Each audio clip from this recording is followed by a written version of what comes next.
네, 총선에서 대승을 거둔 다카이치 사나의 일본 총리가 전쟁 가능 국가를 만들겠다는 의지를 피력했습니다. 헌법 개정을 적극 추진하겠다고 밝힌 건데요. 국제부 연결해서 자세한 내용 알아보겠습니다. 장효인 기자. 네, 다카이치 총리는 어제 기자회견에서 개헌을 힘있게 추진하겠다고 밝혔습니다. 일본 헌법 구조는 전쟁 포기와 전력 보유 금지를 규정하는데 자민당은 이를 고쳐 실질적 군대인 자위대를 헌법에 명기하자고 주장해 왔습니다.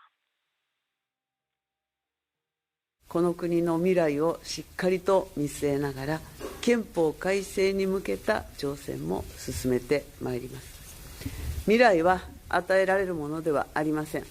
私たち一人一人が絶えず挑戦を続けることで作り上げていくものであります。 다카이치 총리는 개헌 찬반을 묻는 국민투표가 이뤄질 환경을 만들 수 있도록 노력하겠다고 했습니다. 다만 개헌안을 발의하려면 중의원뿐 아니라 참의원에서도 3분의 2 이상이 찬성해야 하는데 현재 참의원은 여소야대 상태입니다. 다카이치 총리는 또 러시아의 우크라이나 침략 같은 상황에 대비해 3대 안보 문서를 조기 개정하고 안보 정책을 근본적으로 강화하겠다고 했습니다. 자신의 대만 유사시 개입 시사 발언 이후 신경전을 벌이고 있는 중국과는 건설적이고 안정적인 관계를 구축하겠다는 기존 입장을 반복했습니다.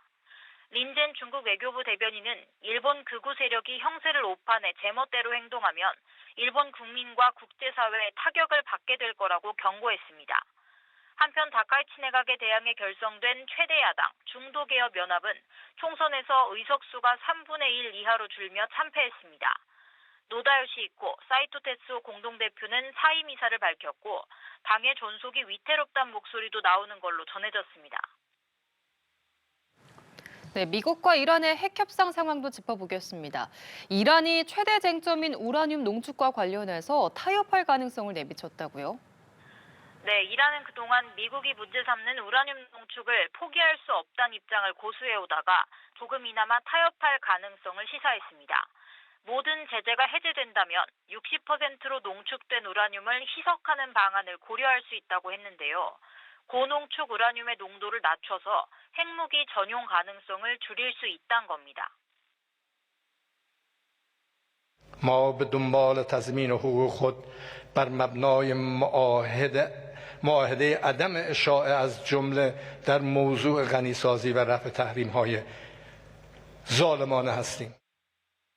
이번 핵협상은 지난해 6월 미국과 이스라엘이 이란 핵시설을 연달아 폭격한 지 8개월 만에 재개됐습니다. 미국은 이란이 우라늄 농축을 완전히 포기하는 농축 재료를 요구하지만 이란은 완강히 거부해왔습니다. 이런 가운데 베냐민 네타냐후 이스라엘 총리는 현지 시간 11일 예정보다 일주일 먼저 미국으로 건너가 트럼프 대통령을 만나고 이란 핵협상을 논의합니다. 이스라엘은 미국이 핵협상에서 농축 재료와 탄도미사일 사거리 300km 제한, 중동 대리 세력 무장단체에 대한 재정 지원 중단을 관철하라고 요구하고 있습니다. 이란은 중동 지역을 사정권에 둔 중거리 탄도미사일 약 2,000기를 갖고 있는 걸로 알려졌습니다.